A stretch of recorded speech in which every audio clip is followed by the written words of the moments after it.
তুমি কি কখনো ভেবে দেখেছো জাপানি শিক্ষার্থীরা কেন এত অদ্ভুত রকমের স্মার্ট? তারা এত কিছু কিভাবে মনে রাখে? তাদের ভাষা, কাঞ্জি অক্ষর, ইতিহাস, বিজ্ঞান, অঙ্ক সব কিছু এত নিখুঁতভাবে মনে রাখা সত্যিই কি সম্ভব? বইয়ের পাতা উল্টাতেই যেন তারা সব কিছু বুঝে ফেলে, মুখস্থ করে ফেলে, মনে রেখে দেয় বছরের পর বছর। কেন তাদের এই মনে রাখার ক্ষমতা এত তীক্ষ্ণ, এত নিখুঁত? এটা কি কোনো জেনেটিক প্রতিভা, নাকি তারা এমন কোনো গোপন পদ্ধতি জানে যা আমাদের জানা নেই? আসলে এর পেছনে আছে কিছু বিশেষ মানসিকতা, কিছু বৈজ্ঞানিক পদ্ধতি আর প্রতিদিনের শৃঙ্খলা। তুমি জানবে সেই 5টি শক্তিশালী কৌশল যা জাপানি শিক্ষার্থীদের মেমরি সিস্টেমকে বিশ্বের সেরা করে তুলেছে। আর সবচেয়ে ভালো খবর, এই কৌশলগুলো তুমি নিজের পড়াশোনা এবং জীবনের নানা কাজে ব্যবহার করতে পারো। শুধু দরকার একটু ভিন্নভাবে চিন্তা আর নিয়মিত চর্চা। তো চলো শুরু করা যাক আজকের এই মেমরি ট্রেনিং জার্নি। আর ভিডিও শেষে তোমাদের জন্য একটা বোনাস টিপস থাকবে।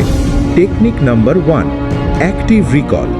তোমার সাথে কি কখনো এমনটা হয়েছে যে একটা বিষয় কয়েকবার পড়ার পরেও মনে থাকছে না?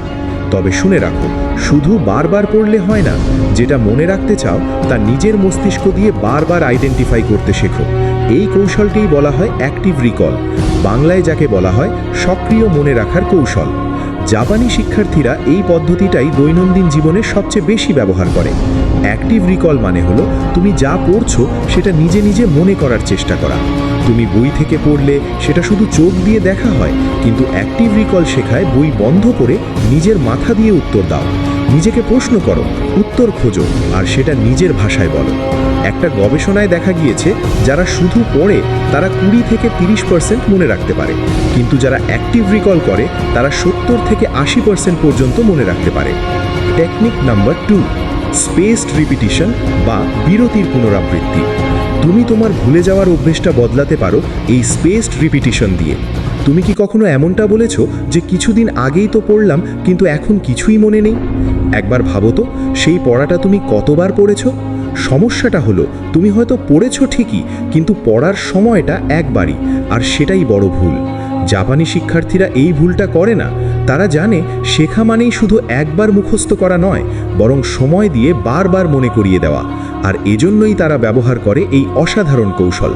এটা হলো এমন এক পদ্ধতি যা শেখার ধরনই বদলে দেয়। স্পেসড রিপিটিশনের মূল কথা হলো একই জিনিস বারবার পড়ো, কিন্তু নির্দিষ্ট সময়ের বিরতিতে। কারণ মানুষের মস্তিষ্ক তথ্য ভুলে যেতে চায়। তুমি যদি তথ্যটাকে সময়ে সময়ে মনে করিয়ে না দাও, সেটা হারিয়ে যাবে। এই পদ্ধতি তোমার মস্তিষ্ককে বলে এই তথ্যটার বারবার পুনরাবৃত্তি ঘটছে, অর্থাৎ এটা গুরুত্বপূর্ণ, তাই এটাকে মনে রাখতেই হবে। চলো এবার একটা উদাহরণ দিয়ে বুঝি। ধরো তুমি প্রথম দিন নতুন কিছু শিখলে বা পড়লে, দ্বিতীয় দিন সেটা রিভিশন করলে, পঞ্চম দিনে আরেকবার রিভিশন, এবং দশম দিনে আরেকবার, সবশেষে 20তম দিনে আরেকবার। এভাবে রিভিশনের সময় মাঝে মাঝে বিরতি থাকলে তুমি যে কোনো তথ্য অনেক দিন পর্যন্ত মনে রাখতে পারো। এটা এক ধরনের মস্তিষ্কের ট্রেনিং যা স্মৃতিকে পাথরের মতো শক্ত করে তোলে। জাপানি শিক্ষার্থীরা প্রচুর ফ্ল্যাশ কার্ড ব্যবহার করে। তারা মোবাইলে অ্যাঙ্কি, কুইজলেটের মতো অ্যাপ ব্যবহার করে, যেখানে এক একটি তথ্য কার্ডের মতো সাজানো থাকে। যখনই তারা দেখে এই তথ্যটা আমি ভুলে যাচ্ছি, তখনই তারা সেটা রিভিশনের সময়সীমা কমিয়ে আনে। আর যে তথ্যগুলো তারা ভালো মনে রাখতে পারে সেগুলোকে ধীরে ধীরে দূরে সরিয়ে দেয়। এভাবেই তারা কোনটা ভুলে যাচ্ছে আর কোনটা মনে আছে তা নিয়ে কাজ করে। মানুষের মস্তিষ্কে তথ্য সংরক্ষণের ক্ষমতা একটা নির্দিষ্ট প্যাটার্নে কাজ করে। এবিংহস ফরগেটিং কার্ভ নামের একটা গবেষণা বলছে তুমি যদি 24 ঘন্টার মধ্যে রিভিশন না করো তাহলে 70% পর্যন্ত ভুলে যেতে পারো। স্পেসড রিপিটিশন এই ভুলে যাওয়ার হারকে কমিয়ে এনে 90% পর্যন্ত ধারণযোগ্য করেছে। জাপানিরা পারে কারণ তারা জানে মেধা জন্মগত নয়, মেধা তৈরি হয় নিয়মিত স্মরণে। টেকনিক নাম্বার 3, ভিজুয়াল মেমরি বা চিত্রভিত্তিক স্মৃতি। জাপানি শিক্ষার্থীরা কেবল চোখ দিয়ে না, তারা মস্তিষ্ক দিয়ে অনুভব করে। আমাদের মস্তিষ্ক কিন্তু শব্দের চেয়ে ছবি অনেক বেশি পছন্দ করে। একটা গবেষণায় দেখা গিয়েছে মানুষ টেক্সটের তুলনায় ছবি 65% বেশি সময় ধরে মনে রাখতে পারে। জাপানি শিক্ষার্থীরা এই বৈজ্ঞানিক সত্যটাই কাজে লাগায়। তাদের বইয়ে থাকে চার্ট, ম্যাপ, স্কেচ, এমনকি কালার কোডেড নোট। আমাদের মস্তিষ্ক একটা প্রযুক্তি সম্পন্ন ক্যামেরার মতো। যখন আমরা কোনো তথ্যকে ছবি বা চিত্রের রূপ দেই, তখন মস্তিষ্ক সেটাকে দীর্ঘমেয়াদে সংরক্ষণ করে এবং সহজে খুঁজে পায়। উদাহরণ হিসেবে শরীরের রক্ত চলাচলের বিষয়টা পড়তে গিয়ে একটা রঙিন চিত্র আঁকতে পারো। লাল রঙে হার্ট থেকে বের হয়ে যাওয়া রক্ত আঁকো, আর নীল রঙে আঁকো ফেরত আসা রক্ত। তাহলে দেখবে দীর্ঘদিন পরেও চোখ বন্ধ করলেই সেই ছবি ভেসে উঠবে। Technique number 4, micro learning. তুমি যদি এখনও ভাবো যে এক বসায় 1 বা 2 ঘন্টা না পড়লে কিছুই হবে না, তাহলে একটু থামো, কারণ তোমার এই ধারণাটাই সবচেয়ে বড় ভুল।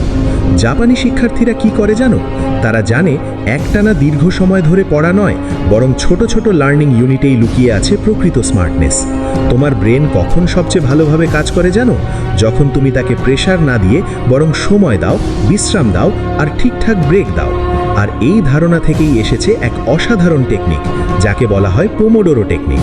পোমোডোরো টেকনিকে তুমি যদি পড়ো অথবা কাজ করো, তবে সেটা হবে 25 মিনিট, তারপর 5 মিনিট বিশ্রাম নাও। আর এই 30 মিনিটকে বলা হয় এক একটা পোমোডোরো সেশন। 4টে পোমোডোরো সেশন শেষে 15 বা 20 মিনিটের বড় একটা ব্রেক। এভাবে ব্রেনে চাপ পড়ে না, বরং সতেজ থাকে এবং তোমার মনোযোগ ও রিটেনশনও দুটোই বাড়ে। এখন ধরো তুমি 1 ঘন্টা পড়তে চাও, তখন তুমি সেটাকে 2 ভাগে ভাগ করো। 25 মিনিট পড়লে, তারপর 5 মিনিটের ব্রেক, আবার 25 মিনিট পড়লে আর একটা 5 মিনিটের ব্রেক। আর এই ছোট ছোট লার্নিং সেশনগুলোই তোমার মনকে বোর হতে দেয় না, বরং প্রতিটি সেশনে তুমি থাকো ফ্রেশ ও এনার্জেটিক।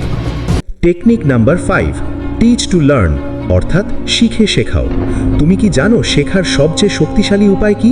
না, শুধু মুখস্থ করা নয়, অথবা শুধু টিচারের লেকচার শোনা নয়, বরং সবচেয়ে কার্যকরী উপায় হলো তুমি যা শিখছো সেটা অন্য কাউকে শেখানোর চেষ্টা করা। এটাকে বলে টিচ টু লার্ন বা শেখার পর শেখানোর কৌশল। এটা কোনো আবিষ্কার নয়, বরং বহুদিন ধরে জাপানি শিক্ষার্থীরা নিজেদের পড়াশোনায় ব্যবহার করে আসছে। তারা জানে যখন তুমি কাউকে বোঝাতে পারো, তখন তুমি সত্যিকারের অর্থে বিষয়টা বুঝেছো। মানব মস্তিষ্ক সবচেয়ে ভালোভাবে শেখে যখন সেটা তথ্যকে ভেঙে অন্যকে বোঝাতে চেষ্টা করে। ফাইনম্যান টেকনিক নামের একটা কৌশলে বলা হয়, যদি তুমি কোনো জটিল বিষয়কে এমনভাবে ব্যাখ্যা করতে পারো যেন একজন শিশু বুঝতে পারে, তবে তুমি সত্যিই সেটা বুঝতে পারছো। যখন তুমি অন্যকে বোঝাতে সক্ষম হবে, তখন মস্তিষ্ক শুধু তথ্য সংগ্রহ করে না, বরং তথ্য বিশ্লেষণ করে, লজিক্যাল লিঙ্ক তৈরি করে, ভুলগুলো খুঁজে বের করে আর মনে গেঁথে ফেলে। জাপানি শিক্ষার্থীরা কি করে জানো? সেখানকার অনেক ছাত্রছাত্রী ক্লাস শেষে বন্ধুদের পড়ায়। তারা ছোট ছোট গ্রুপে বসে আজকের শেখা বিষয়গুলো একে অপরকে বোঝায়। কেউ কেউ নিজের মতো করে কল্পনা করে, আর এই প্রক্রিয়ায় তারা নিজেদের শেখাটাকেও আরও শক্ত করে ফেলে। এখন প্রশ্ন, তুমি কিভাবে এই কৌশলটি কাজে লাগাবে? এর উত্তরটা খুবই সহজ। যে বিষয়টা শিখলে সেটাই সঙ্গে সঙ্গে তোমার বন্ধুকে বোঝাও, না থাকলে ছোট ভাই বা বোনকে বোঝাতে পারো। এছাড়াও মনে মনে নিজেকে শিক্ষক ভাবতে পারো, এরপর একটা কাগজে বিষয়টা লেখো আর নিজেই পড়াও, যেন মনে হয় তুমি টিচার। বন্ধুরা, এবার সেই সিক্রেট টিপসটা শেয়ার করছি যেটা শুরুতেই বলেছিলাম।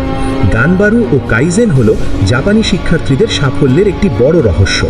গানবারু জাপানি ভাষার একটি শব্দ, যার অর্থ শেষ পর্যন্ত লড়ে যাওয়া, চেষ্টা চালিয়ে যাওয়া, কঠিন হলেও টিকে থাকা। জাপানি শিক্ষার্থীরা মনে করে কঠিন কোনো কিছুতে থেমে যাওয়া নয়, বরং তখনই সবচেয়ে বেশি চেষ্টা করা দরকার, কেননা তাদের শেখানো হয় পরিশ্রমের বিকল্প নেই। তাই প্রশ্ন যতই কঠিন হোক না কেন, কিংবা চোখে যতই ঘুম পাক না কেন, তারা চেষ্টা থামায় না।